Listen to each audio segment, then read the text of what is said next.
زمون خو بس مسلمان ته وګوره سحر چې راپاسې بس کاروبار منډې دي تر ماښامه پورې کاروبار منډې دي نه خلک یخ ته ګوري نه خلک ګرمۍ ته ګوري نه خلک شپې ته ګوري نه خلک بارانه ته ګوري 24 ګنټې که جمع مونځ لاړ شي پروا نشته دی. نبی پاک صلی الله علیه و آله وسلم صحابه دې دنیا نه څومره لرې ساتل. یو ځل نبی پاک صلی الله علیه و آله وسلم په یو ځای باندې ګزران وشو، یو د ګنبد په شان باندې کور جوړو. تپوس یې وکړو دا یې چا کور دی؟ وایي قربان دا د فلاني صحابي کور دی. بس په مخ یې رنج و ملال راغی، خفګان یې په مخ باندې راغی چې زما صحابي او دی داسې کور جوړی. سر یې ښکته کړو روان شو. چې کله لاړو صحابه هغه پسې ورغو فلاني تا داسې کور جوړ کړی، ته خبرې الله محبوب دا شی نه کړو خوښ. الله محبوب دې ستا کور په وجه سره مخ باندې رنج و ملال راغی. صحابي وایي ښه زما محبوب زما د کور له لاسه خفه شو.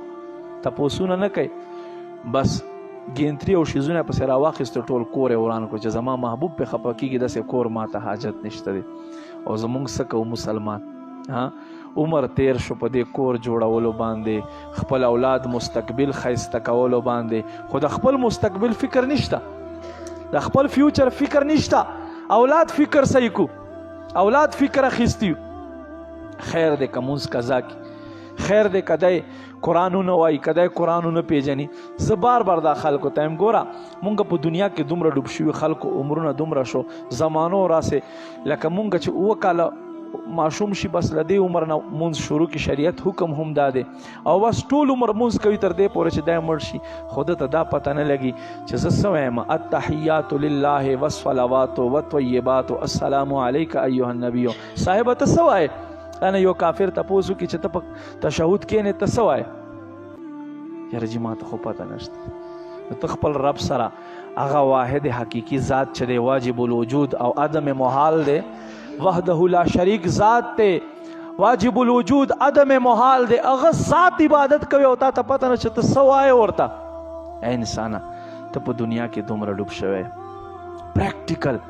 بیا موز مونږ کو یو رسم مو جوړ کړی دی خو ځان نه ترې خبرو.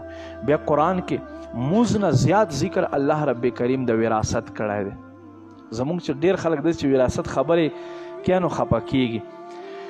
یوه مسله اصحاب فروس 12 کسانو ذکر قرآن کړی ده، باقاعده یو ذکر کړی دی. وراثت نه ځان نه خبرو. نبی علیہ السلام فرمایي نیم علم وراثت دی. خو ځکه ځان نه خبرو سبا بیا خور لور ته حصه ورکو. نبی علیہ السلام فرمایي وی څوک چې د چا یوې ولیشتې برابر ځمکه قبضه کی، خور یا لور حق ته سره کېدو نه دی کړو ور، رور حق کېدو نه دی کړو ور. فرمایي دې ځمکې نه واله تر دې ته پورې چې څومره ځمکه دی دا ټول بوج به الله اوچت کړي او د قبر کې به د په سر کېږدي او دا به قیامت کې هم دقسې وي. دومره سخت جرم دی. زمونږ مسلمان نه پې راځي. یعنی زمونږ پریکټیکل په ژوند کې داسې معاملات دي که نه چې نه هغه زمونږ علما بیانوي نه مونږ هغې تپوس کوو.